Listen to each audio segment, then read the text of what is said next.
ನಿಮ್ಮೆಲ್ಲರಿಗೂ ಭಗವಂತ ನನಗೂ ಕೂಡ ಫೇವರೆಟ್ ದೇವರು ಅಂದರೆ ತಿರುಪತಿ ತಿಮ್ಮಪ್ಪ.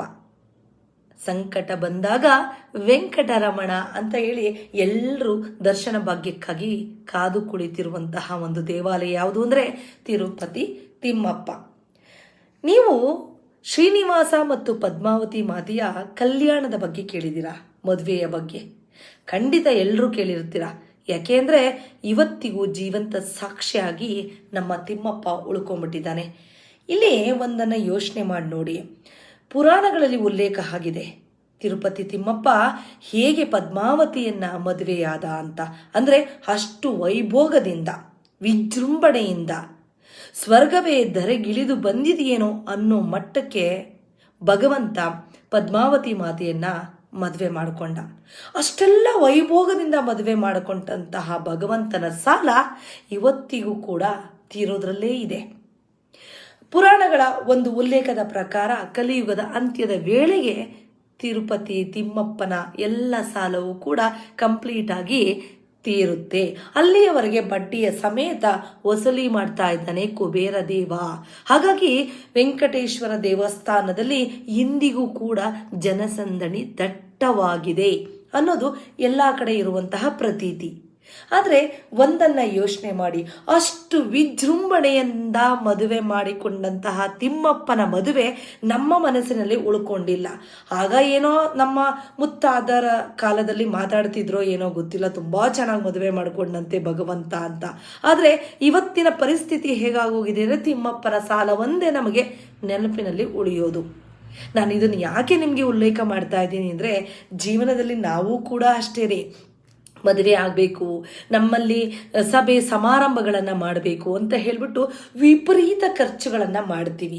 ಜನರನ್ನು ಮೆಚ್ಚಿಸ್ಬೇಕು, ಎಲ್ಲರೂ ನನಗೆ ಶಬಾಷ್ಗಿರಿ ಕೊಡಬೇಕು, ಯಾರು ಮಾಡದ ರೀತಿಯಲ್ಲಿ ನಾನು ಮದುವೆ ಕಾರ್ಯವನ್ನು ಮಾಡಬೇಕು, ನಮ್ಮ ಮನೆಯ ಕಾರ್ಯವನ್ನು ಪ್ರತಿಯೊಬ್ಬರು ನೆನಪಿನಲ್ಲಿ ಇಟ್ಕೋಬೇಕು, ಎಲ್ಲರ ಮನಸ್ಸಿನಲ್ಲಿ ಅಚ್ಚಳಿಯದೆ ಉಳ್ಕೋಬೇಕು ಅನ್ನೋ ಒಂದು ಜಿದ್ದಿಗೆ ನಾವು ಬಿದ್ದು ಬಿಡ್ತೀವಿ.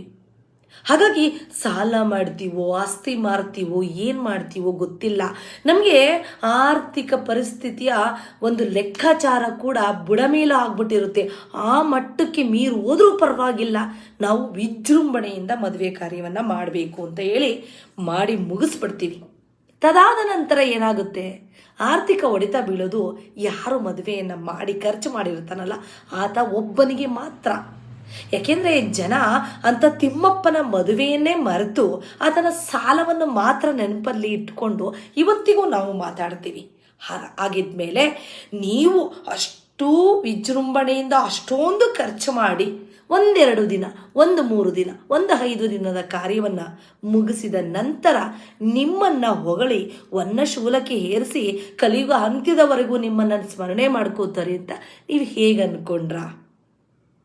ನೀವು ಮದುವೆ ಕಾರ್ಯ ಮಾಡಿ 6 ತಿಂಗಳಿಗೆ ನಿಮಗಿಂತ ಚೆನ್ನಾಗಿ ಇನ್ನೊಬ್ರು ಯಾರಾದರೂ ಮದುವೆ ಮಾಡಿದ್ರೆ ಅವನಿಗೆ ಶಬಾಷ್ಗಿರಿ ಕೊಡ್ತಾರೆ, ನೆಕ್ಸ್ಟ್ ಮತ್ತೊಬ್ಬನಿಗೆ. ಹೀಗೆ ಯಾವತ್ತೂ ಈ ಹುಚ್ಚು ಆರ್ಥಿಕ ಬ್ಯಾಲೆನ್ಸನ್ನು ಮಾಡದೆ ನಮ್ಮದೇ ಆದ ಗರ್ವ ಗಾಂಭೀರ್ಯವನ್ನು ಎಲ್ಲರ ಮುಂದೆ ಪ್ರದರ್ಶನ ಮಾಡಬೇಕು.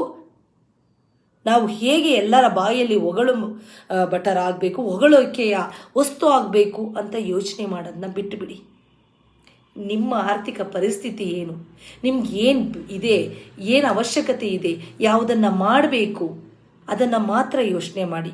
ಯಾವುದೇ ಮದುವೆ ಅಂತಲ್ಲ, ಯಾವುದೇ ಕಾರ್ಯ ಸಭೆ ಸಮಾರಂಭಗಳನ್ನು ನಿಮ್ಮ ಮನೆಯಲ್ಲಿ ಆಯೋಜಿಸಬೇಕು ಅಂತ ನೀವು ಅಂದ್ಕೊಂಡಿದ್ರೆ, ಅಥವಾ ದೇವತಾ ಕಾರ್ಯ ಇರ್ಬೋದು, ಆಯೋಜಿಸಿ ಸಂತೋಷ. 4 ಜನಕ್ಕೆ ಅನ್ನ ಹಾಕಿ ಕೆಟ್ಟೋರು ಯಾರೂ ಇಲ್ಲ. ಹಾಗಾಗಿ ಸಭೆ ಸಮಾರಂಭ ಮಾಡಿದಾಗ ಅತ್ಯಂತ ಚೆನ್ನಾಗಿ ವೈಭವವಾಗಿ ಅಡುಗೆಯನ್ನು ಮಾಡಿಸಿ 4 ಜನಕ್ಕೆ ಅನ್ನವನ್ನು ಹಾಕಿ, ಅದರ್ವೈಸ್ ನ್ಯಾಷನಲ್ ವೇಸ್ಟ್ ಅಂತ ಕರೀತಾರೆ, ಸುಮ್ಮನೆ ವಿಜೃಂಭಣೆ ಮಾಡಿಕೊಂಡು ಆರ್ಥಿಕ ಪೆಟ್ಟನ್ನು ತಿನ್ನೋದಕ್ಕೆ ಹೋಗಬೇಡಿ. ಯಾಕೆಂದರೆ ಮರಕ್ಕಿಂತ ಮರ ದೊಡ್ಡದು, ನಮಗಿಂತ ತುಂಬ ಚೆನ್ನಾಗಿ ಮಾಡೋ ಅಂಥವ್ರು ಇರ್ತಾರೆ. ಹಾಗಾಗಿ ಯಾವುದು ನೆನಪಿನಲ್ಲಿ ಉಳ್ಕೊಳ್ಳೋದಿಲ್ಲ.